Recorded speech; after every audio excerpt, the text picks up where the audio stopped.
Welcome, everyone. My name is David Elwood. I'm the Dean of the John F. Kennedy School of Government here at Harvard University, and it's my very great pleasure to very briefly say a word or two about this event, which is part of a major push of ours this year.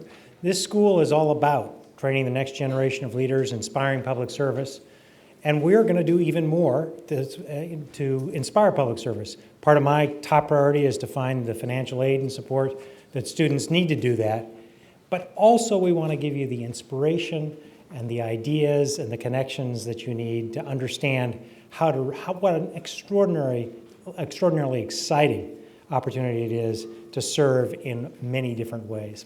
So without further ado, I just want to introduce two members of a student committee, which is part of our whole activity, leading towards, again, much more inspiration and ideas about public service. Ben Polk and Jessica Reitz are our student leaders, and they're just going to say a word or two. Again, thanks for being here. It's a great honor.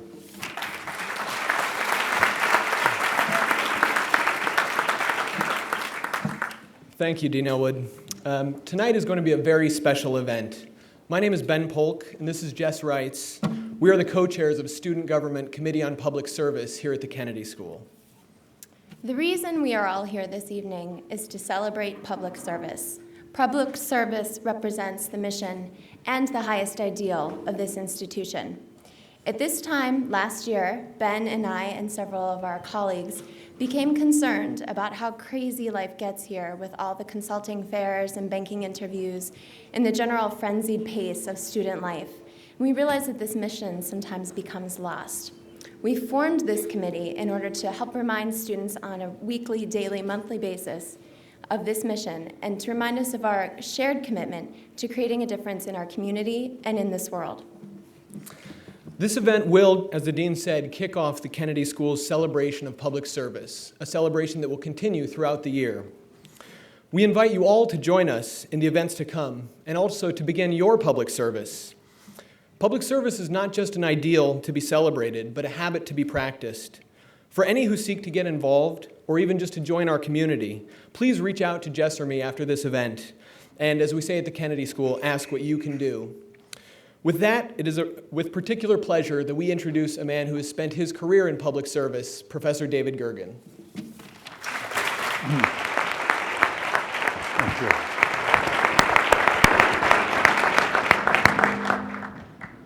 Good evening, and thank you for coming and joining us this evening. I cannot imagine a better way to open a new year at the premier institution in the world for educating and preparing a rising generation for service and leadership for the common good, than to come together this evening with such a wonderful panel. All four have served the common good with extraordinary talent and grace and commitment. Three of them are graduates of this school. One has just joined the faculty of the school. So we're all family here. And it's a nice way to begin the school year, and I congratulate the Dean and Sandy Hessler in particular, who is lifting with Joe McCarthy's guidance the quality of our overall career development effort, and you'll be hearing more about that as the year goes forward. So let's cut to the chase. And rather than sort of asking each person individually for a short answer and then going around and then going around again, what I'd like to do is to begin with each of the individuals in a short conversation. Nick Burns, Tiziana Deering, Michelle Rhee, and Tony Williams. You have a little bit of the background, but as I introduce each one, I'll tell you a little bit more. Nick Burns, let me start with you if I might. Nick has just joined the faculty as a professor. And I can tell you, I was with David Elwood this summer when he could announce that Nick was coming. He was so proud and so pleased, because Nick is known as the most talented diplomat of his generation. It's very important. He went into the Foreign Service, worked his way up, became a major political appointee in both Democratic and Republican administrations. We worked together in the Clinton administration, and when he became the spokesman for the State Department. And in the Bush administration, not only has he served as ambassador to NATO, in the Bush administration he was the Undersecretary of State, which is the number 3 position in the State Department. It's very rare for a Foreign Service officer to get to that altitude, so to speak. And in that capacity, he was instrumental in shepherding through the nuclear agreement with India. He played an extremely important role in negotiating a new agreement with Israel. And he was in charge of the nuclear negotiations with Iran. So this is a fellow who knows a fair amount about what's going on around the world. But he's had a large imprint upon American foreign policy over a long period of time. Nick, tell us a little bit about your journey. What was the springboard? Where'd you start? How'd you get there? Well, first of all, I should say, David, I'm very, very, very happy to be here. I'm in my second week at the Kennedy School. I'm very happy that the dean offered me this position and look forward to meeting all of you. I'm local. I'm a member of Red Sox Nation. I grew up in Wellesley, Massachusetts. We're only 1.5 back still. Exactly. We'll win tonight. I was an average American teenager in the early 1970s. I'd never left the country. Right. I didn't speak a foreign language. Mm-hmm. I wasn't focused on the rest of the world. I was focused on my high school and my life, and the Vietnam War washed over us. And my friends and I had to begin to pay attention to the world because of that war. It was such a cataclysmic conflict for the American people, for this campus, if many of you remember that. And that really started my interest in the world outside of Boston, Massachusetts, in the United States. I took the opportunity to travel in high school, later in high school and college as an exchange student, and I just became obsessed, interested in American foreign policy at a time when we were coming out of Vietnam. We lacked confidence in ourselves. I think most people would agree. We didn't have a defined role, perhaps in the latter part of the Nixon administration, early Ford administration, and I started at Boston College, just down the road, to study European history, and decided that... As an undergraduate? As an undergraduate. I decided that if I was interested in government and governance, I wanted to be in the arena. You know, you have a choice, and you will all have a choice when you graduate from the Kennedy School. If you're interested in public affairs, you can observe, you can participate part-time, or you can decide to be fully in the arena. And I think the four of us have all made that decision in a variety of ways. And I spent 27 years in the State Department as a career Foreign Service officer, loved every minute of it. Very challenging, especially in the diplomatic corps, to move around the world 4 or 5 times with your family. Very challenging, frankly, as you know, David, you and I have both done it, to transition from, say, the Clinton administration to the administration of George W. Bush. Very different administrations, different priorities, different ideologies. But I commend public service because if you want to be in the arena, you can make a difference. You can practice idealism. Think of Nelson Mandela and what he's done to promote human freedom. Think of what Bill and Melinda Gates have done to work on HIV/AIDS. You can practice idealism, you can make a difference, and you can be directly involved in the life of your country and the world. I can't think of a better thing on an existential basis to do with your life. Did you go directly from Boston College into the Foreign Service? I did not. I went to graduate school at another place, Johns Hopkins, the School of Advanced International Studies, a rival school. We forgive you for that. You come here to the faculty. You finally saw the light. Exactly. So you went to Johns Hopkins and then took the Foreign Service exam. And then I did. In. And then how long were you Foreign Service all the way to the end, including the political appointments? I sure was. I was Foreign Service until April of this year. We have like the military officer corps, we train men and women to be professional diplomats. And the job of those people is to serve whoever the American people elect.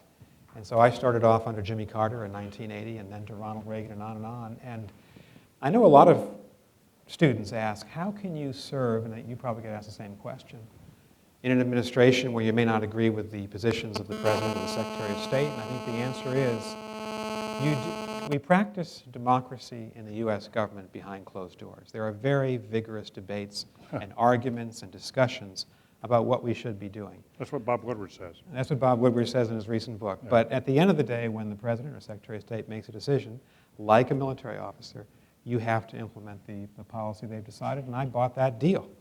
I thought that if I had the chance to at least say my bit and recommend a course of action in which I believed, that was good enough for me. Now, there are frustrations as you go from administration to administration, but I'm very proud to have served.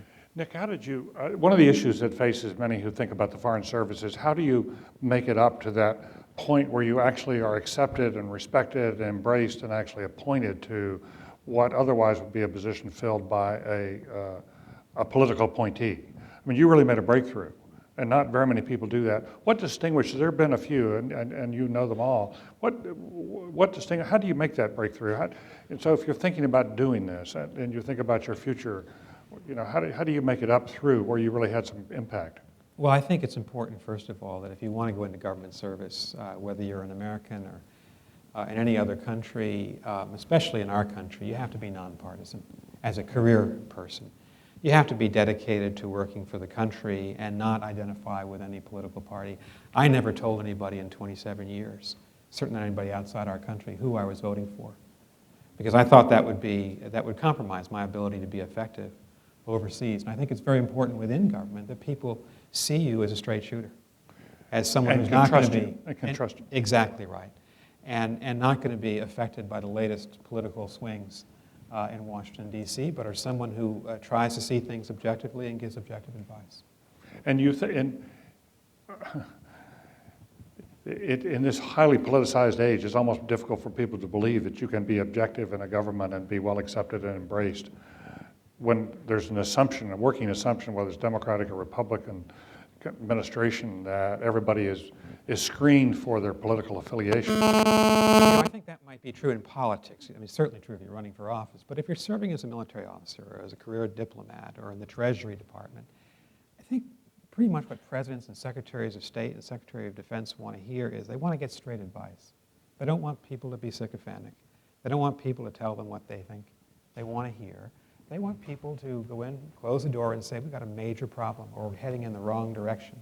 Here's how we should correct our course. And I think if you adopt that kind of mentality, there's no political limit to what you can do. As long as you keep your mouth shut on the outside, with the press and with others. You can't have a government, a functioning democratic government, where the several thousand of us who are participating in foreign policy all go out and say what you think individually in public. So as I said before, the deal is, in any line of government service, that we argue behind the scenes, but you have to have a single voice in foreign policy and a single line, or else there'd be a cacophony and our foreign policy wouldn't be understood. Was it all worth it?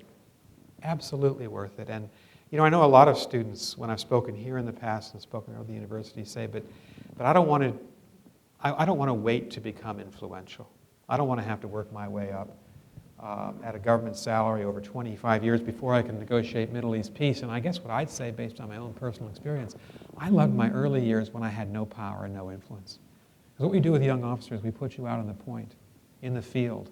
A lot of our young people now are in Afghanistan or Pakistan or Iraq doing really important work on the operational end of our foreign policy. I did that in Mauritania and West Africa, in Egypt and in Israel. I was in the West Bank as a very young officer, and in Gaza coordinating our assistance to the Palestinians. I wasn't writing the policy, but I was in the refugee camps every day. I was working with many of the younger Palestinians who are now leading Fatah in leading the Palestinian Authority, and I wouldn't trade that experience as a 28-year-old for anything else. So I'm very happy that I chose public service, and I hope that a lot of the students here will reflect on the enormous things you could do. And the last thing I'll say, David, is we should have a big description of what public service is. It's not just serving in the government or running for office. It's the explosion of the NGOs. There are thousands of opportunities in the nonprofit sector that didn't exist 30 years ago. There's teaching, and there's even community service and community organizing, which I value. I'm sorry that Rudy Giuliani doesn't value it very much.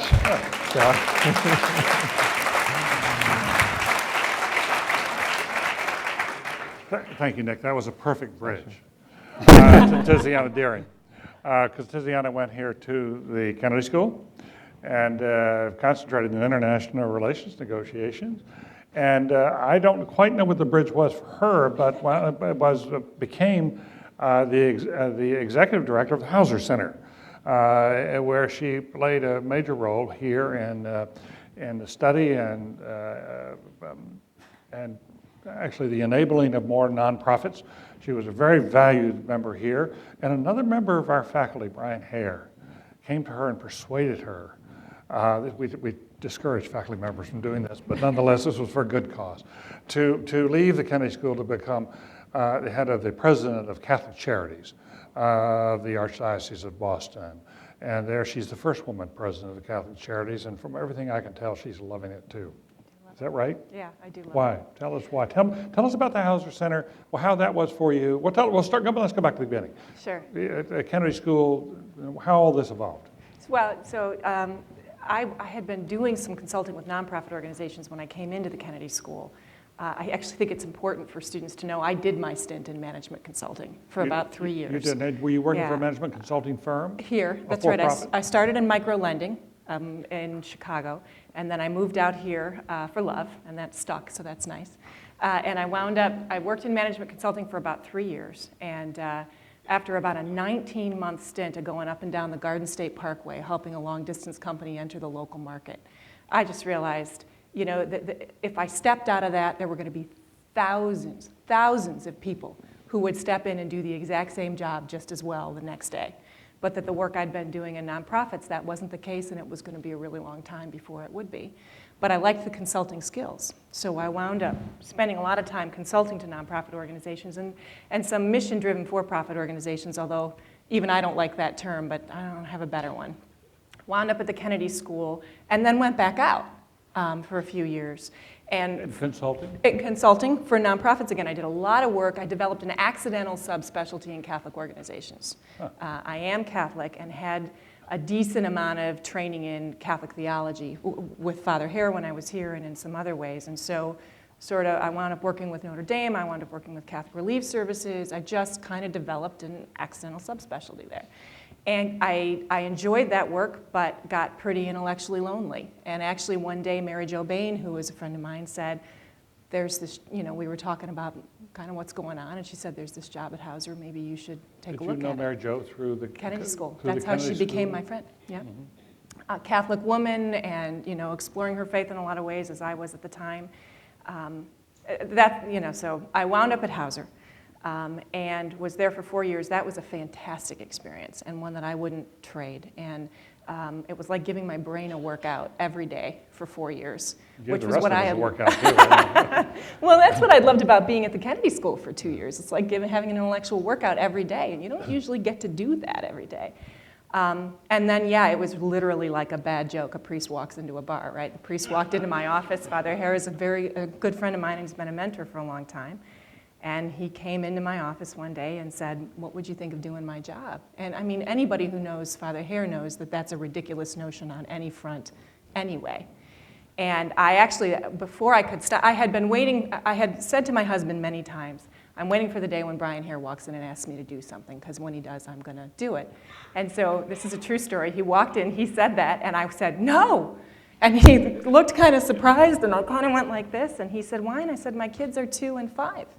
Catholic Charities is a $40 million organization. My kids are 2 and 5. No. And we talked about it for a few minutes, and I called my husband, and 30 seconds into the conversation, he said, oh, you're so going to do this. And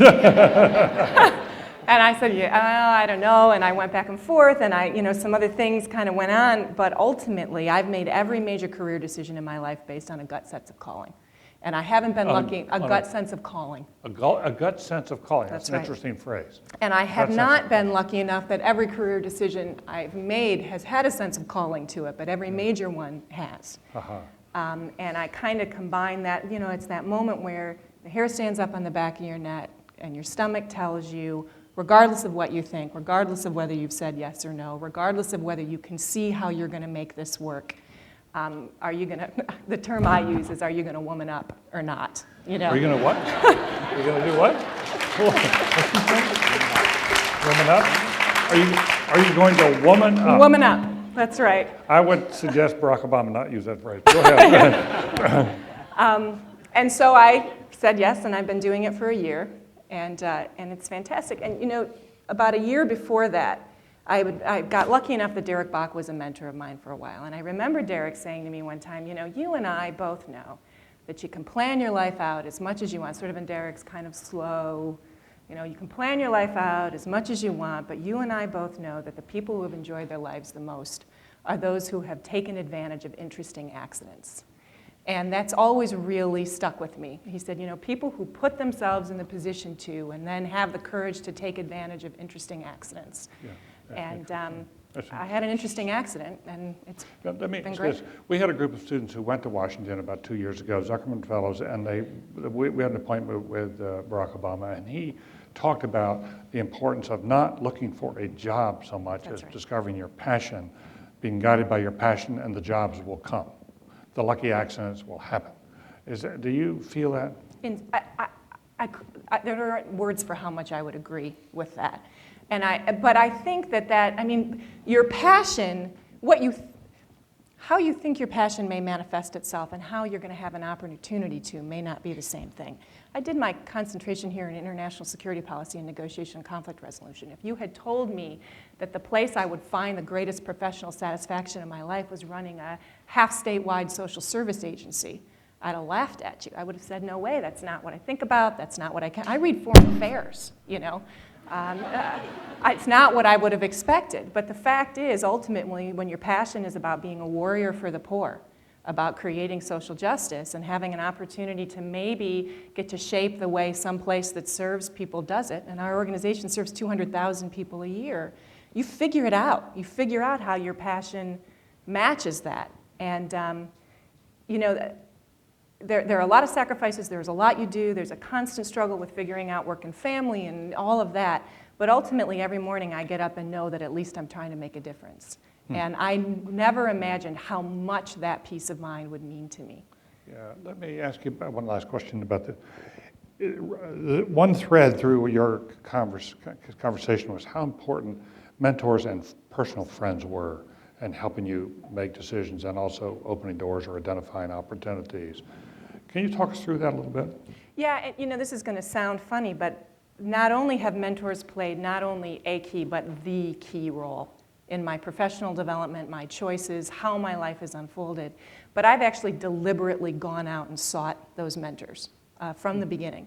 I actually went to Mary Jo and said, I'm going through a time of exploration, especially spiritually, and I've never really had a chance to have a woman who could talk to me about that before, and would you spend some time with me? And she said, well, I have to ask my priest if I can practice without a license. And she did, and then she said, yes, Father Hare was the same way. I actually, in the early 1990s, didn't know that he was anything other than a parish priest. Went to him and said, I'd like a spiritual director. Would you be willing to do that? I didn't find out for like 14 months later who he actually was. He said yes, because he's a good pastor. And systematically throughout my life, I've found if you're looking for direction, you're trying to figure something out, look at people who make choices you respect. Go to them and ask them to be a part of the world that helps you figure out how to make your own choices. They will say yes, and their guidance and direction and the worlds they'll open up for you are, invaluable. Well, thank you very much, Tiziana.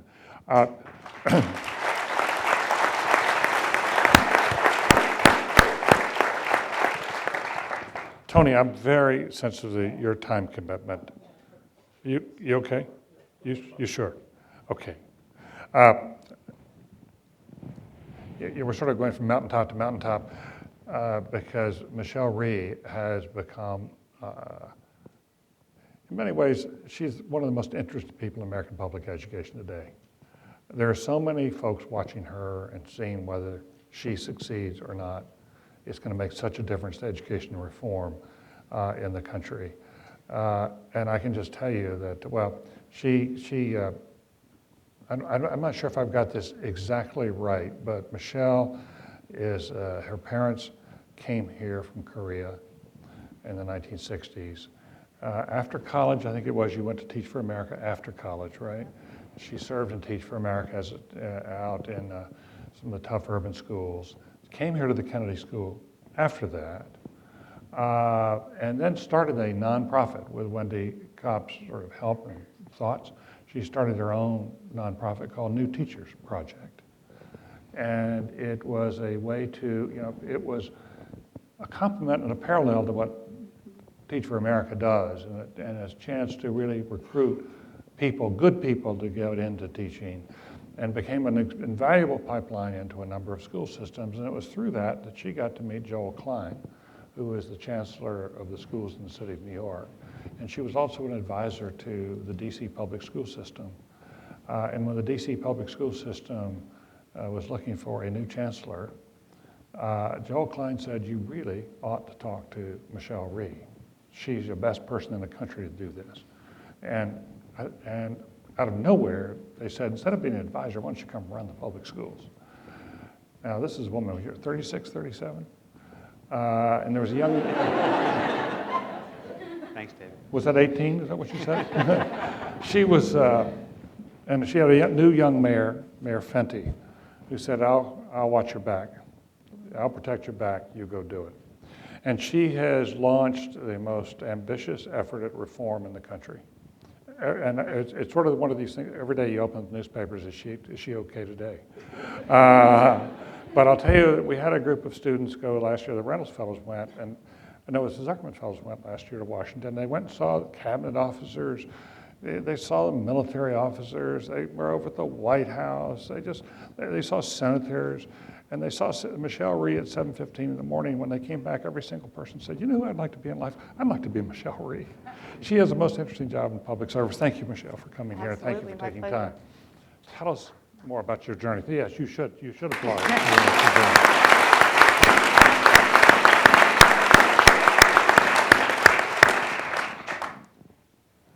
Tell us, the scar's okay? You're getting on okay? I'm fine. People ask me that in the grocery store all the time. They're like, are you okay? I'm like, yes, I'm good.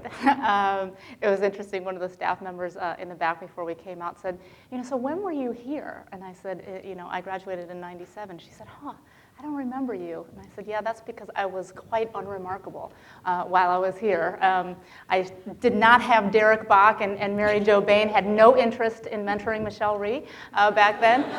So if you are struggling just to get through stats class, there is still hope for you. Because that was my life.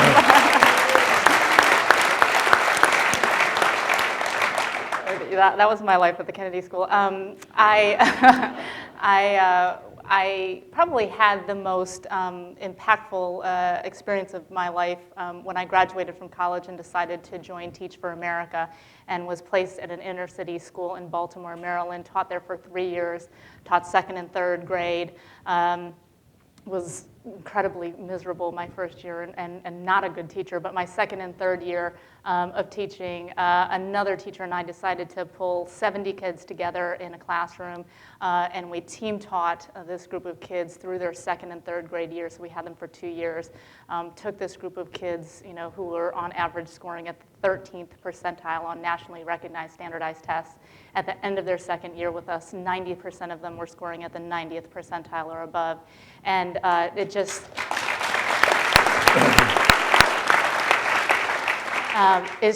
showed me that everything that people said about why poor urban kids couldn't achieve was absolutely wrong, because in my experience for these children, who their parents were did not change, their home environments did not change, their diets didn't change, the violence on the streets didn't change. What changed were the adults who were in front of them every single day in the classroom and the expectations that we had of them.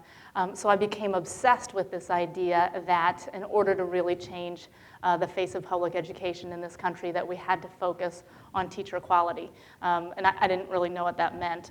So at the end of my third year, wanting to sort of have a broader impact on education, but not knowing exactly what that meant, I, on a whim, applied to the Kennedy School, not thinking in a million years that I'd get in, and sure enough, I did, and came here and had a very unbelievable experience in my mind, because I thought that I just got an incredibly sort of broad range of skills, and I felt like coming out of this I could have almost done just about anything.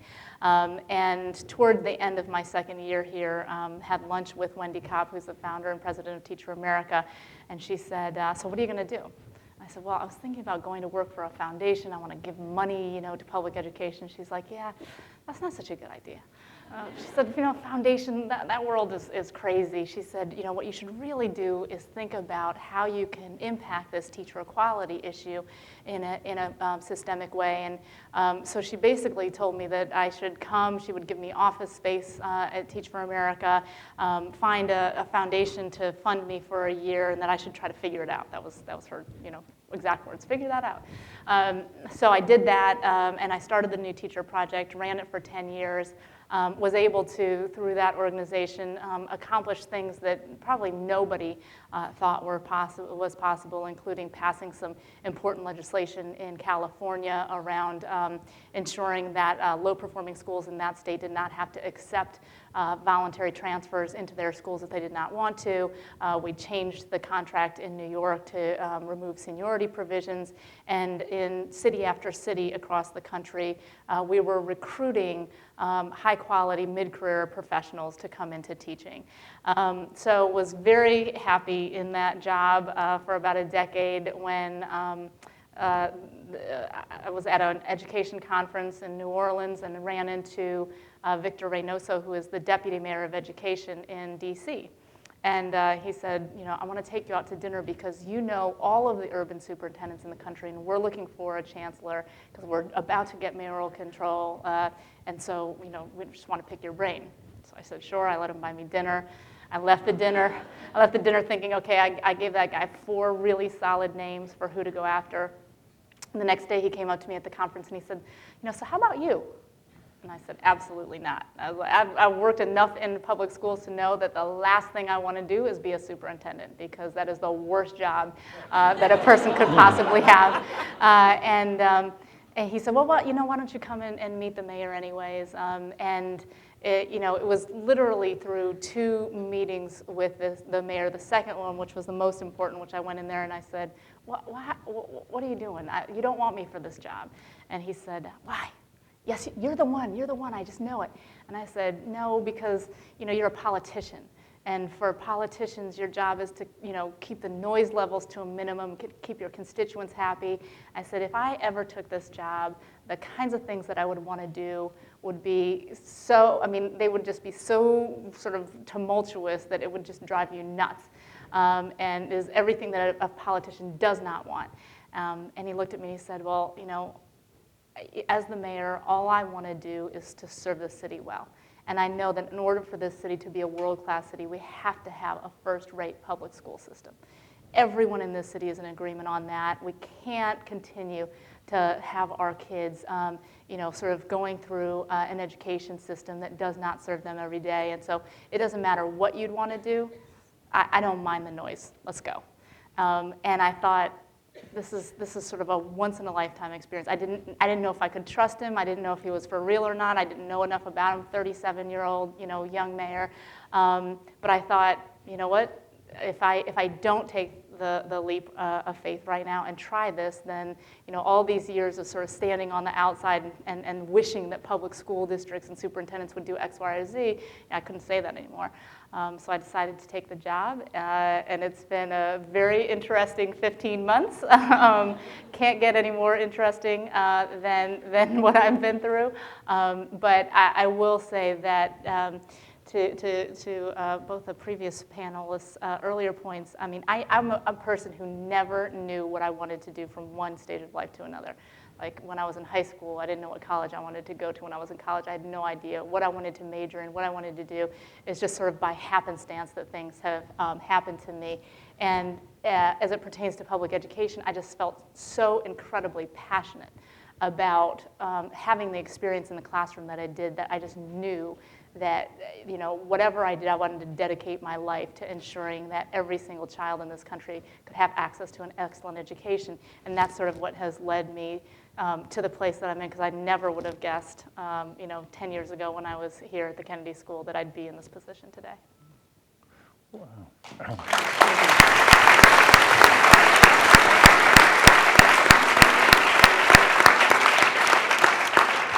I can just guarantee we would like each of you to come back and talk longer, because each of you has such a compelling story.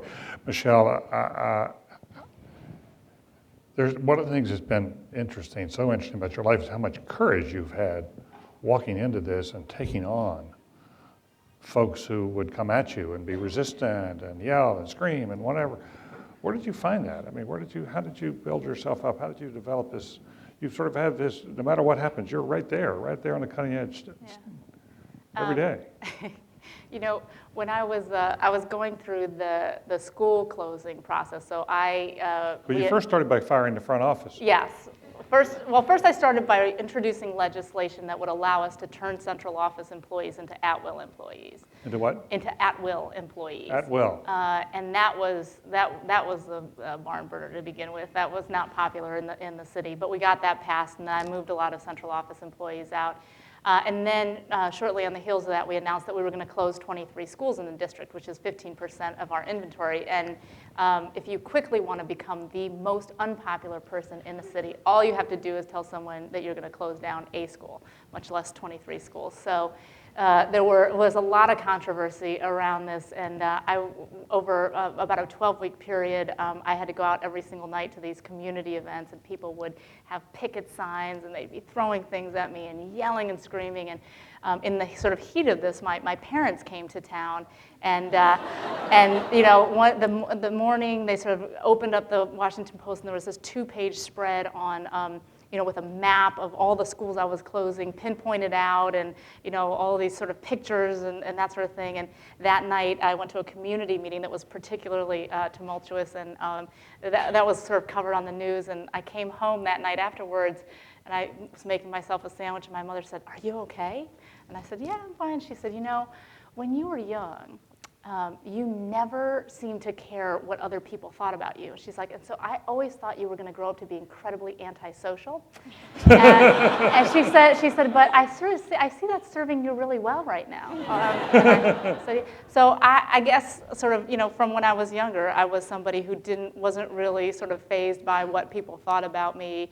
And I can see, I mean, people can, you know, they'll just sort of hurl insults at you, you know, a dime a dozen. And I think that if you take those things personally, I can see why, you know, people would sort of begin to back off their positions if you really sort of listen. But I kind of take it with a grain of salt. Let me ask one last question, Michelle. You've had a very successful life as a social entrepreneur going into the civic sector, and now you've moved into the public sector per se, and you're having a great success in these early months. How would you compare those two undertakings and the pluses and minuses, being a social entrepreneur, creating your own organization, versus coming into a public organization? I think it can all be summed up by one experience that I had about 4 weeks ago with one of my deputy chancellor, who I actually brought with me from the New Teacher Project. So she was my vice president for strategic partnerships at the New Teacher Project. I brought her with me. She's now my deputy chancellor. 4 weeks ago, we were talking through things having to do with our teachers union contract negotiations, and we were talking through all the stuff with the lawyer, and the lawyer was sitting there telling us, "No, you can't do this, and this is why. You can't do this, and this is why." She looks up, she finally says, "Government sucks." And I was like, yeah. I think that in one sentence sums up sort of the difference, because when we were at the New Teacher Project, we could literally, I mean, we could do whatever we felt we needed to do in order to operate efficiently and do the best thing that was in the interests of the organization and the kids that we were serving in these districts. And you know, when you're in government and sort of public service in this way, you are sort of hamstrung by lots of different regulations and structures and provisions that limit what you can and can't do, and it's incredibly frustrating. But what we've found, and I think the biggest thing the mayor has taught me is, he's like, you know, if we want to do this, we can't try to follow the rules, you know, as they exist now. We have to try to change the rules. And so do what you think is right, and we'll deal with the ramifications later. Wow. Wow.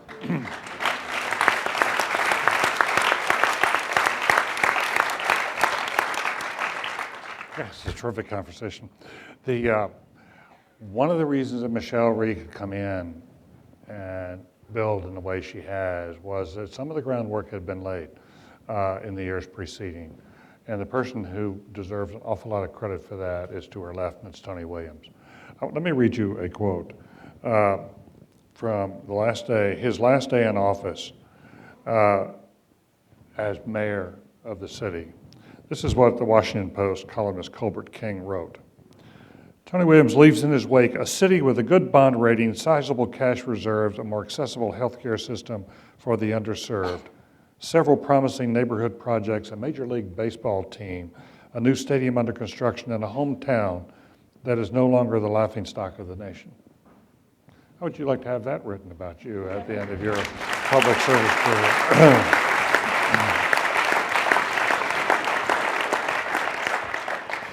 Tony Hill's the reason for all his success was not the county school. He actually went to Yale as an undergraduate. So please understand that for those of us from New Haven who have that bias. But came here to Harvard to get a county school degree and a law degree. He's one of those early pioneers in the joint degree program. Went on to become the chief financial officer of the District of Columbia from 1995 to 98. And then having stabilized the city's finances, he resigned as the CFO to run for mayor and won and served from 1999 to 2007. We're honored you're here today. Tell us more about your journey. Yeah, it's wonderful to be here. You know, I spent many years, not that many years, but a number of years on that bench right there where the camera is. I hope they've changed the carpet. But it was great here at the Kennedy School, and even though we complain a lot of us who were here look back and really appreciate it. I mean, back sitting on that stair there was Chris Van Hollen, who's now in the Congress, Chuck Rosenberg, who's now the U.S. Attorney for Northern Virginia, yours truly, to echo some of the folks here. Never in my wildest dreams would I have thought that I would be sitting here later as the former mayor of the District of Columbia. I'll tell you a story, though, about career planning and interest in career. This is a true story. My wife doubts this, but it is a true story. And it's actually a segue into, I think, one of the key lessons I would share with you, and that is finding mentors. I would agree with that. Not necessarily Mary Jo Bain and Derek Bach, but find good mentors. Second job after I left the Kennedy School, I was assistant director of the Boston Redevelopment Authority, which is a planning and development agency in Boston. And actually, I essentially was appointed to that job because I had worked for a judge who was very influential in Boston. Did you clerk? I clerked for a judge, David Nelson, who was down here in the District of Massachusetts. So I'm sitting here working in the Boston Redevelopment Authority, and I'm told that this young man from the Harvard Law School wants to see me, which I thought was unusual. Why would somebody from the law school want to come and see me? So this very charismatic young man, bright and cheery, very charismatic, comes in asking me all these questions about what I had done before I'd gone to school. I'd been in the Air Force. I'd been involved dabbled a little bit in politics as an undergraduate, worked on some campaigns. He was asking me all these questions. And before he left, I asked him, well, who are you? And he says, I'm Barack Obama. I go, oh, okay, Barack Obama, yeah, whatever. And then and so, this is an example of someone who has done a masterful job in managing his campaign. As I look back, illustrative to me was at a very, very early time. He clearly was looking around, talking to people where he thought he could learn something, where he could actually gain some information. I thought it was very, very interesting because I think mentoring, finding mentors is very, very important. There were a couple of mentors to me who were important. One was Stan Greenberg, who was President Clinton's pollster. And I met Stan Greenberg because when I was an undergraduate at Yale, I got tired of basically being involved in student politics, and I got involved in local politics, as I always say, representing real people. I didn't represent the Yale University. I represented real working people in New Haven, and I was elected to the Board of Aldermen, and I was elected essentially the vice chairman of the Board of Aldermen and chairman of the Community Development Committee. Got to know a lady by the name of Louise DeLauro. Louise DeLauro was on the Board of Aldermen from the time of the Revolution. She's probably still on the Board of Aldermen. And her daughter, Rosa DeLauro, anyway, worked for the mayor, worked for Chris Dodd, is now a congresswoman. Got to know Stan Greenberg. So, roll the tape forward. President Clinton is elected. President Clinton's looking for people to serve in the sub-cabinet. And I got on President Clinton's radar by virtue of Stan Greenberg. So that connection, as far-flung and disconnected as it was important. And I would urge you, when you think, well, someone doesn't have time for me, someone doesn't want to talk to me, those mentorships are important. Second thing I'd impart to you is, I felt that, we didn't have any seminars like this, so I applaud everybody who's doing this. But one of the things we thought we were told, and it turns out we weren't, but we thought we were told when we were here at the Kennedy School, was that there was basically this inner sanctum of pristine policy over here, and there was a steel wall 8 feet thick, and then there was dirty, nasty politics over here. And I'm not one of these deconstructionists, but at appointed levels, with the exception of the Foreign Service and exception of the, let's say the core of the civil service, you're making policy decisions not in a vacuum, but in an environment of politics, and there's nothing wrong with that. And so getting involved in campaigns, whether they're local campaigns or national campaigns, state campaigns, maybe it's just doing field organization, maybe it's doing issues work, maybe it's doing press work, is important. It pays off. It's part of this networking and part of these associations that are important in this environment. And the last thing I would say is, remember, and Michelle Rhee is a great example of this. When I was the CFO of the Department of Agriculture, and the Department of Agriculture was a very, very difficult job for me because I was the first presidentially appointed CFO into the Department of Agriculture. And the Department of Agriculture, if you're ever in Washington, D.C., you'll see 2 wings and a center building. The Department of Agriculture, to show you what I walked into, here's this inner city guy from LA, walks into the Department of Agriculture. Okay, I'll leave that, enough said there. Anyway, there's 2 wings and a center building. When they originally built the Department of Agriculture, they built the 2 wings, and then they went back to the Congress and asked for more money because they said, well, we can't just have 2 wings, we need the center building. So at a very early age, these guys were very adept at working the budget. Now, one of the major sponsors of the Department of Agriculture was a man by the name of Jamie Whitten, who was the cardinal of all the cardinals of the appropriators. And it turns out that Jamie Whitten was dead set against the passage of the CFO Act. So this is what I'm walking into, the Department of Agriculture. Very, very difficult to try to bring good financial practices in budgeting and accounting, financial systems and all this into that kind of an environment. So we're plotting and pushing with all these things, and OMB trying to get good financial practices in the federal government, and as it turns out, the district is kind of veering off a cliff. Before you know it, the district is in a hard way. Years and years of dysfunction had finally come to the fore and essentially insolvency. So they were looking for a CFO, and the control board had trouble with a mayor appointing someone everyone thought was very well qualified, a woman who's a great lady by the name of Carol Clark, and mayor had trouble getting her appointed because he basically didn't want her. So they were looking for someone. So I decided, to give it a try, and people said, "Are you out of your mind?" I mean, the district is a complete basket case. If you go in, I'm sure they told you this, if you go in there, you will never be seen again. There is nothing there. And my attitude was, you know what? If you want to be an entrepreneur in your career, you have to take a risk. And always remember, you can't get hurt jumping out of the basement, right? Okay.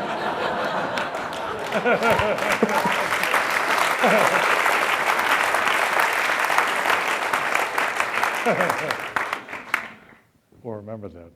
I want to make sure you should know he has an airplane to catch, so if he slips away at some moment here, that's the reason. Rather than asking another round of questions, I think we ought to go to your questions. I'd like to bring you into this conversation, so I can keep talking forever here. But if you would, if there's microphones here and here, and another one here, another one here. So pop up here if you've got something to ask. Otherwise, I'll keep running. But it is a Kennedy School tradition that when you ask a question here in the forum, that there's one per customer. And as Joe and I, our former dean, used to say, each one ends in a question mark. So the microphone is open to anyone who wants to step forward. But I do want to ask, as you're gathering your wits about you, I want to ask about the question of a couple of things that people run into. And Tiziana, you raised this a bit, about the balance between public service, and you raised this as well, Nick, about balancing public service, which can be 24/7, with raising a family and having a life. And how does one sort of figure this out? You were on the road an awful lot, and with family, and you've got kids and everything. And Tiziana, you said you had a 2- and a 5-year-old. Talk us through a little bit about that. Sure. Yeah, I think, whatever you're doing, and we come from very different careers here, important to take care of your family and focus on your personal relationships because these jobs will eat you up. I think the four of us have probably all been in jobs where, they expect 24/7. And there are times when you have to do that in a crisis or in a surge.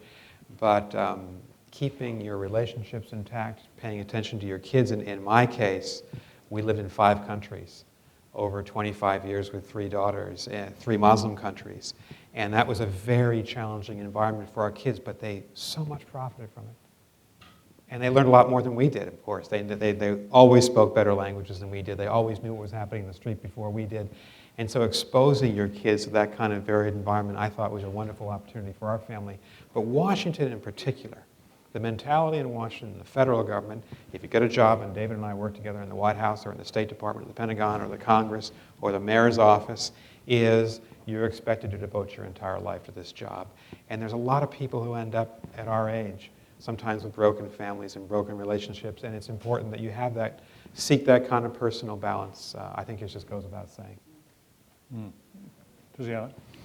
It's something that I feel strongly about, and I think part of the reason is that every choice I make as a mother, I do in a fishbowl.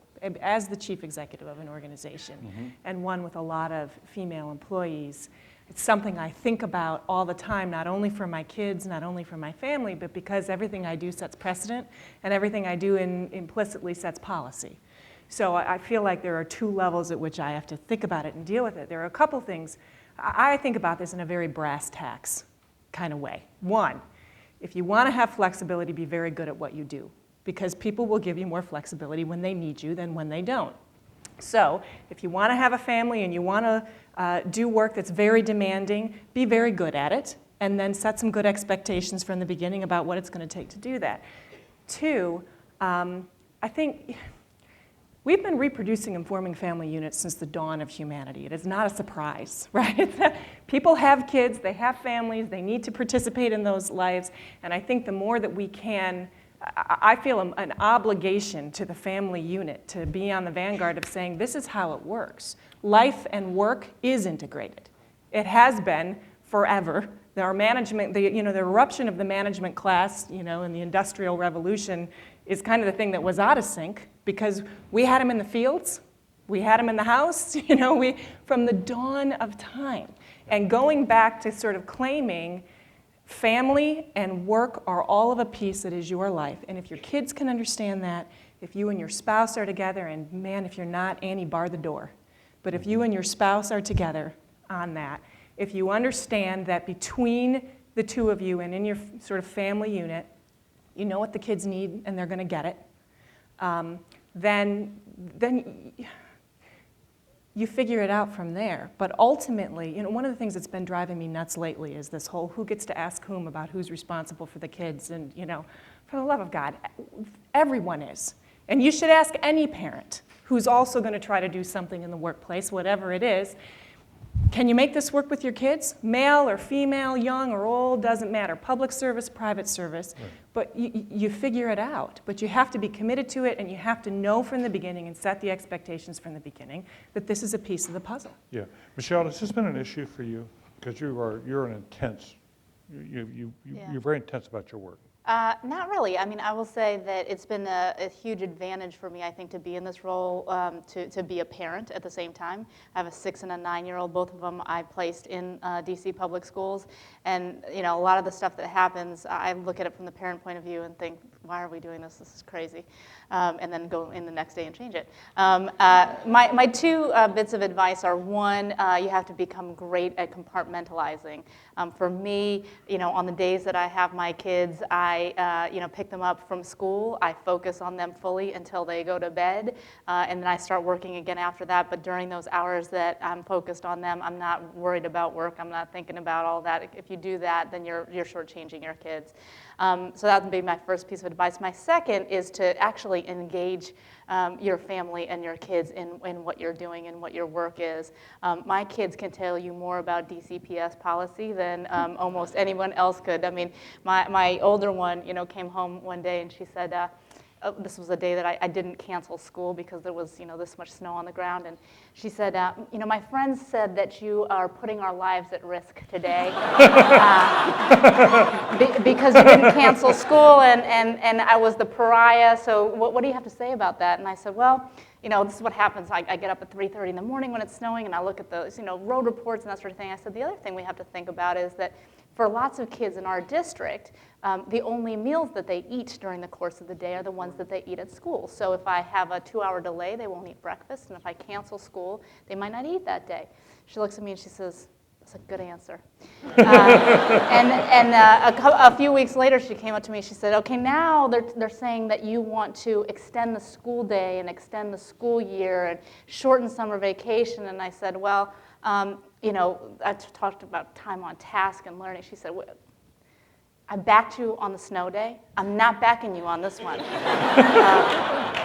And yesterday, that was the topper, was the primaries in D.C., and we were driving up to the school, which was a polling place, and I was dropping the kids off, and all the candidates had put their signs up in front. She points to one of them, she goes, she's not for us, is she? She's not one of us. And I was like, so my kids are both really well aware of everything that I do and why I'm doing it and why that means that I sometimes have to go to community meetings and they have to go with me and that sort of thing. And they think that what I'm doing is important, and I think that's an important part of them developing as good citizens as well. That's an interesting part of it. If they think what you're doing actually, and they can become engaged in it. That's right. Then it's meaningful to them and part of their lives too. Absolutely. Yeah. Tony, did you face these kind of conflicts along the way? Well, there's enormous, in a job like a mayor, there's enormous pressure on your family. You're never there, really. You have to basically say a day a week is pretty much off limits, and then that means that in practice it's partially off limits, So you say every Sunday, nothing, then it really means only half the day, but at least you're getting that half a day. On the other hand, it can work in a positive way. Nick was talking about his kids. For my mother, my dad died in 1998. My mother is much more of a social person than I am, much more of a politician. I say this in a complimentary way than I am in terms of if she were here for 30 minutes, she would know each and every one of you, your families, where you're from, all of that. She raised us. One of the ways she raised us is she went around every weekend singing at all the different churches and synagogues, you name it, all over the South Central LA area. So she's very much a gregarious person. My dad dies in 1998. She doesn't really have an outlet. I bring her to Washington to help me with my campaign, help go to events my wife didn't really want to go to, and my mother is like in seventh heaven. So it can work that way too. I say it's terrific. Yes, sir. Good evening. My name is Paul Isaacson. I'm a second-year MBP student. Tomorrow, the two presidential candidates will commemorate 9/11 by discussing the importance of public service. I was wondering what each of you hope that the next president will do to motivate and then sustain an increased commitment to public service in this country. I'd like to start there. I think we've got a major problem in this country when presidential candidates run against Washington and run against the bureaucracy and act as if the people who are serving at not very high salary levels, and our military people especially, taking their lives at risk. And you have people starting with President Reagan who essentially say Washington's the problem. I don't think Washington is the problem. I'm not sure we need change in the federal bureaucracy. I can just speak from my own personal perspective. We have several million people working for the U.S. government who chose not to go to Wall Street, who chose not to stay safely in their hometowns, go to Washington, many of them now working in high-risk occupations and doing their very best.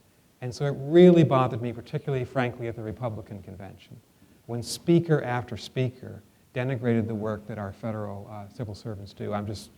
And so I would hope that the next president, whether it's Obama or McCain, would believe that we've got patriotic people who want to do their best for the country. And what we need is good leadership. And I think that our next president needs to give us hope. Our greatest presidents have given us hope. Lincoln gave us hope, and Wilson certainly did, and FDR, and JFK, and Ronald Reagan gave us hope. And if you try to instill fear and point the finger at a particular group of people and say they're the problem in our society, I don't think that's how democracy works best. So I'm a great believer in public service because I see the kind of people who devote their lives either to running for office as a high-stakes game or doing the kind of things that Michelle has done. These are people who could have an easier life, who could be working at a much higher salary and have a more comfortable life, but they're in the arena, as Teddy Roosevelt put it. And so I really hope our next president is going to believe in the people who are working for the American people. Others? Yes, please. I support this notion. I think both candidates have talked vaguely about it, but I support the notion that everyone in the United States of a certain age should have to perform some obligation to the country. It doesn't have to be in the military. It can be in a nonprofit organization. For example, maybe you could fulfill it work teaching in a school, or maybe you could fulfill it working for charities in your denomination, whatever that may be. But you should do something for 1, 2, 3 years. I really believe that. Yeah. I think we're suffering from an overwhelming lack of exhortation. And I would love to hear a chorus of voices coming out of whatever the next administration is that, not to put too fine a point on it, says we've got real problems. And everybody's got to stop messing around. In a democracy, you step up to the plate to solve problems.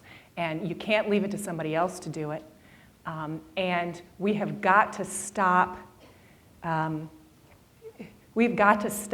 valuing most that which makes us most famous, makes us the most money, and makes us most popular. And I'd love to see us exhorted back to valuing that which solves public problems. Let me just take a word to respond to your question. Just to tell you just a brief story. There were two young men who went here to the university some 15, 20 years ago and went to the law school together. And they bonded through that experience and came out and decided to become social entrepreneurs. They decided to start something called City Year here in Boston. And City Year has since grown to, it's in about 15, 16 cities now. It's also in South Africa. They were named Alan Casey and Michael Brown. And Alan Casey and they were dedicated not only to City Year as an institution of service, but also to promoting national service. To promote a culture in which everyone gives back at least a year and perhaps 2 years of service to the country, and encouraging that in other nations as well. And Alan Casey left that organization about 1.5 years ago, and he started a new one. He is the dynamo behind putting this together, something called Service Nation. It's occurring tomorrow night in New York City, and then all day Friday. Dean Elwood is representing the school there. There are a number of people in this audience who will be there. And it's coming together on 9/11 because on 9/11, as John McCain himself has said, we made a mistake. We didn't ask people to give back to the country, we asked people to go shopping. And this is an effort to change that. And both candidates are coming tomorrow night, back-to-back in New York, to talk about and promote national service. And then the next day, the chairman of the Joint Chiefs, the First Lady, Hillary Clinton, probably Bill Clinton, Queen Noor, 6 university presidents, and Governor Schwarzenegger, Mayor Bloomberg, and a host of other people are coming together to promote national service. And the notion is there's a bill that's being co-sponsored by Senators Hatch and Kennedy, bipartisan, conservative and liberal, to expand AmeriCorps from $75,000 a year to $250,000 a year. And both candidates have said they're in support of that bill. And we have the first opportunity in years for 2 candidates to come together and actually agree on something and try to get it passed in the next year or 2. And there's a good chance of doing that. And there's one fellow who started out with this dream and got a whole lot of other people to do it. And he's been in to see David Elwood in his office and talk about this. And I'm telling you this, it is possible to put things like this together and make it happen. We all thought 6 months ago this was just a pipe dream. We were just talking about it as an idea. And now, lo and behold, it's actually happening. We've got television folks are going to be there to cover it. And we've got a real chance, thanks to the efforts of a lot of volunteers, to make national service something that's more central in our culture. And it's a moment to be celebrated on this 9/11 that people are talking about something more serious than going shopping. And David, if I could just add to that, I think a lot of the foreign students here would recognize in your own societies you do have a culture, many of you, of national service. When I sat around the NATO table with 25 other ambassadors from Canada and Western Europe, each of them represented countries that asked their young people to serve in the military or serve in hospitals or serve in social welfare organizations. So I think as Americans, there's a lot we can learn from the rest of the world about national commitment and national service. You should know Alan and his wife Vanessa Kirsch are good friends of this school. Alan was here at the IOP as a fellow just I think a year ago, and we'll be back. A lot of this has a Boston roots, and there are a lot of folks in the Boston community. I hope that while you're here at the Kennedy School, you'll have a chance to get to know folks in Boston. This is a real laboratory for social change right here in our midst, and it's one of the great advantages of being at this school. Yes, sir. Hello, my name is Justin Barrow. I'm a first-year MPP student. I've been in education reform at a network of charter schools for 3 years, and we could not be more excited about what you're doing every day. My question is about being a change agent in public service and longevity. And the question is, I think we've seen this with Bloomberg and Klein in New York. If you're making changes in public education, people expect to see reforms within the first year and expect to see results within the first year. And the status quo and your critics will give you about a year before they'll use that as an excuse for you to leave. So my question is, if some of the reforms you're putting into place may not really show significant student improvement for about 5 or 10 years, what do you do and how do you buffer yourself against that? And I guess for Mayor Williams also, how long do you give somebody that you know is making significant changes and improvement, but that we may not see the results for several years? You know, that's interesting. We went through this school year and we're very terrified, I think. Because as we were going through it, people kept saying, well, we're going to look at the end of the year and see what kind of results all of your changes are going to produce. And we were thinking in our minds, there's just no way that after 1 year we're going to see massive improvements in student achievement levels. And so we were sort of trying to manage expectations as best we could. The test scores came out at the end of the year and they were unbelievable. We saw an 8 percentage point gain in elementary reading, an 11 percentage point gain in elementary math, and 9% each in secondary reading and math. Those gains were more than the 4 prior years all put together in terms of academic growth. And the moment that those came out, everyone said, well, those are actually the results of the prior superintendent's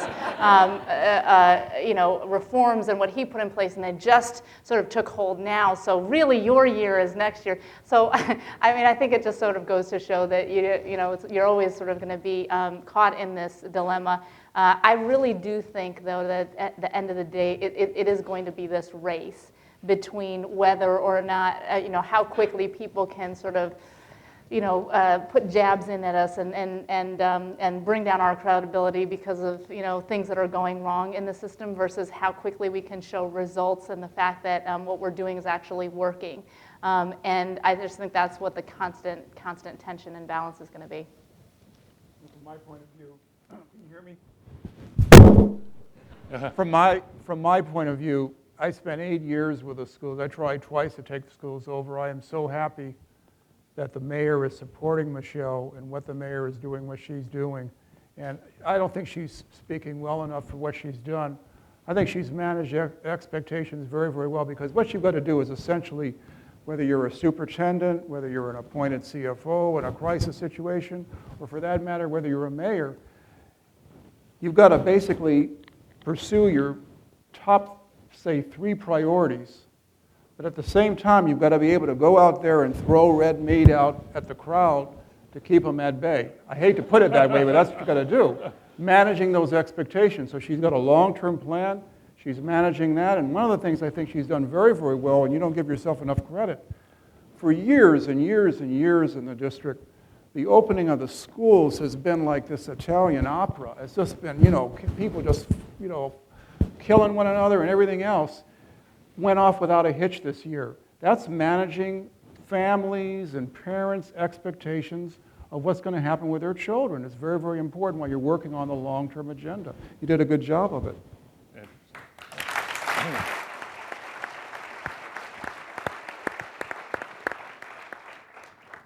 Sir, you have the last question. Good evening. My name is Leroy Foster. This is my first year at the Kennedy School, and I thank you all for taking time out of your busy schedules to be here with us tonight. Where are you from? New York City. All right. And I think nearly all of you talked about the importance of taking advantage of opportunities across your career lines, and I was wondering, along the way, were there any opportunities that you passed on? And if so, what was your reasoning behind that? If you could share some insight. Like opportunities to make money, for example. Perhaps. Never been asked that question before. Yeah, there were opportunities that I passed on as a result of other choices that I'd made. You know, and so chances to travel internationally, but I was, you know, pregnant. Or you know, a chance to move up in management consulting, but I wasn't making the meaning for myself in that. Others were, I wasn't. What I think, you know, I'd like to be able to say something funny or light about that, but ultimately what I think it comes down to is you got to know why you make the decisions you make. Because anytime you make a tough decision, there's going to be some time in the middle of the night, sometime, I don't know if it's a day later, it's a week later, it may not even be till a year later, where you're going to go back and you're going to say, yeah, why did I do that? You know, either why did I say yes or why did I say no? And if you're really clear about why you did it in the first place, you really don't regret those things because you know why you did them and you trust yourself that you made the best decision you possibly could at the time. I would also say I hope everybody has the joy of having some things to say no to because it makes life, you know, it means lots of those interesting things are coming along. I think it would be much worse if you went through life and you never had a chance to say no. I think it's an interesting question. My wife and I have talked about this as we've looked back at our 27 years in the State Department. There are a couple of forks in the road for me where when I was going from one job to another in the State Department, there was the conservative, safe choice, and there was the risk. And a couple of times I took the risky job, and it always paid off. And I like what you said about just paying attention to your gut. It's not always just working out in your mind. It's what feels best. Do you believe in what you're doing? Do you have a passion about it? And I think that sometimes your gut is a better indication of where you should go than the cerebral process. Absolutely agree with that.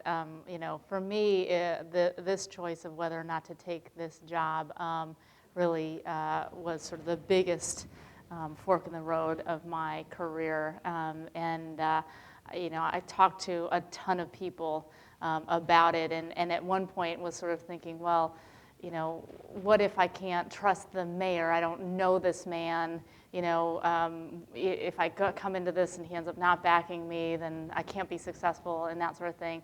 And I think at the end of the day, it felt right. Sort of my gut instinct was that I needed to do this. That I knew that that in order to really sort of change the face of public education in this country, that somebody definitively was going to have to show that it is possible for an urban district to be effective and efficient. It is absolutely possible for poor and minority kids to achieve at the same high levels as their wealthy white counterparts. And I felt like this was the one opportunity where all of the stars were aligned to do that, so there were no guarantees by any stretch of the imagination. And if I failed at this, then probably that would be the end of my career in education. But I thought, you know what, it's absolutely worth it in the end. And I think that for me, it's always about sort of living your life in a way that you don't have any regrets at the end of the day, to your point. You know, whether it makes sense to other people or not, just know that for you, it makes sense and that you're not going to regret it. And I think that's the most important thing. Tony? Well, I mean, in terms of fateful decisions, for those of you who are from D.C. would appreciate this. I guess it would be 2002, my reelection. If I had to do it over again, I would have gotten some petitions to get on the ballot. I would have sat at a corner for a couple weekends and collected my petitions. You had to be there to appreciate it. I mean, to run unopposed, you've raised, you know, almost $3 million, and you're running unopposed. And to wake up on your birthday and you're not on the ballot is embarrassing. All right, so I'll just leave it like that. I'm not sure I fully followed the story, but it sounded like it was exciting to be there.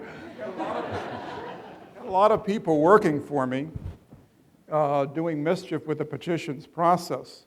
So when they turn the petitions in, they go, Mayor, we did a great job on your petitions. I go, you did? Oh, yeah, we've got 3,000, 4,000, 5,000 names. I go, oh, great. Problem was they had names like George Washington, Martha Stewart, you know, Donald Rumsfeld, all these people who were completely fictitious. So I was actually thrown off the ballot, had to run for re-election as a write-in candidate. Oh, yeah. Oh. So if you asked me something I would have done differently, Oh. I would have stood out there with my clipboard and gotten my petitions myself. Whoa. You should have had Alex Castellanos working for you, or one of our new IOP fellows. You got if this is short and it's quick, we'll do it. My name is Mike McCarrick. I'm an intern at the Carr Center for Human Rights Policy. My question is for Nicholas Burns. Sort of someone who's been watching the Bush administration for the past 8 years, you've seen sort of transparency in government has sort of, I believe, gone down. You might call them secretive a bit in a lot of their policies. As someone who's worked in the Foreign Service and has been a career in sort of career politics in both administrations for a number of years, you've said that you are someone who, as much as you don't serve a certain agenda, whether liberal or conservative, you're there to give your opinion, whether they take your advice or not. But you've also been someone I've seen you. Question is? Sorry, I've seen you on the Charlie Rose program a number of times as someone who has come out and spoken and given government policy. So I was wondering, speaking on public service, how when you are the voice of the government, the voice of an administration, how do you perhaps resolve being someone who is speaking the agenda that the government wants you to hear versus what the public should be hearing, that should hear the sort of a more truthful argument than what the agenda of the government is given, if that makes sense. It does. Thank you very much. And I think all of us could say a word about this. In my own career, I was State Department spokesman for 3 years, so I was paid to stand up and give a press conference every day, and in that period to defend the Clinton administration. And the one thing about foreign and national security policy is there's a whole body of information that you can't talk about publicly because it's classified, and for good reason. But I do think the trend, at least in the national security part of our government, should be towards more openness, and it's heading in that direction. It is? I think it is, because I was spokesman in 1995 and 6 and 7 when there was actually a news cycle that ended at around 7 or 8 at night, and the newspapers were put to bed, and the anchors had done their evening shows, and I could go home, and the press wouldn't call me. And now that's all changed. There's a 24-hour news cycle, and diplomacy has gone from being a backroom, closed, non-transparent game to the public. I think it's much more public than it ever was before because of the media. I think that's healthy, and it helps the American people to become more engaged in these very important issues. So I think actually the trends are good. Now, you raised a good question. This particular administration in which I served on a number of occasions has closed off the debate, for instance, on energy. And there are a couple of pending court cases about that right now. I think the more we can push issues out into public view, the better our democracy is going to function, including on national security issues, as much as that's possible. Did you all find that there was sometimes a conflict between what you believe personally versus what you felt you were compelled to say in public? It's inevitable. It's inevitable if you serve for 2 years in a job in Washington, or in my case, a career. And you have to understand that going in, that there will be times in every administration in which I served, Jimmy Carter to George W. Bush, where, privately you don't agree. But I think we need people, certainly in our military, I know we do in our diplomacy, who are willing to serve and resist the temptation to speak out publicly because you serve a president or a secretary of state. I think we do need a body of people who are willing to be nonpartisan so that government can function. The woman who put this together. I'm Sandy Hessler. I am Director of Career Advancement. I first thank you so much. But just wonder in closing, you've talked a lot about passion. I've talked a lot about that in orientations. Can you close and help people figure out how do you find the courage to take that risk, to listen to your heart, to listen to your soul, and not to listen to all the voices in society, in your family, on what they think you should do versus listening to what you really think? Because I hear from a lot of students, I don't really want to give that a voice. It's not important. This is what I should do versus this is what I really want to do. So how did you find that courage?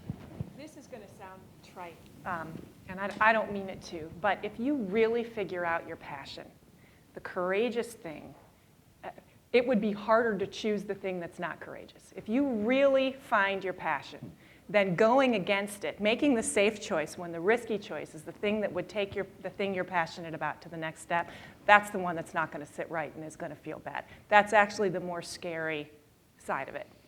And you know, for me, it seems a very simple choice to go do the work that I did. I'm a woman who went to run the figurehead organization, social service organization of the Catholic Archdiocese of Boston.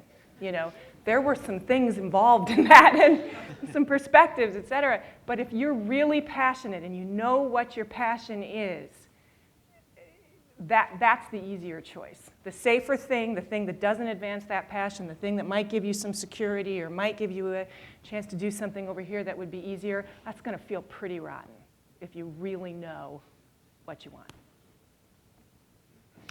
One thing you ought to know is that you're coming from the Kennedy School, and it's really not, this sounds elitist, but I'm just speaking from experience. As someone who's spent time trying to be hired, spent a lot of time hiring people and trying to delegate to good people, is that it really isn't a level playing field. You're bringing a lot to the table that gives you an advantage. See what I'm saying? In terms of your skill, in terms of your experience, in terms of your expertise and acumen. If you can match that kind of experience with the right kind of passion, with the right kind of networking, all these other things we're talking about, you've got a tremendous set of tools at your disposal, and you should never forget that.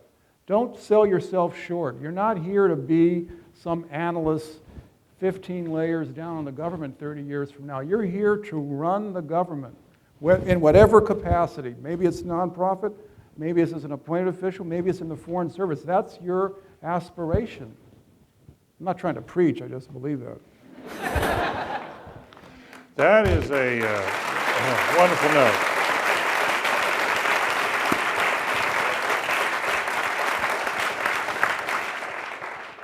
That's a wonderful note of service and leadership upon which to end, and I think we're indebted to all four of you for coming here, for taking time out. I know that all of you are on very tight schedules, but to hear of your commitment, the standards of excellence that you've pursued, the compromises you've sometimes had to make with life to try to figure out how to bring things into balance, the risks you've taken, the courage you've shown, and most of all, the passion you've brought to service and leadership.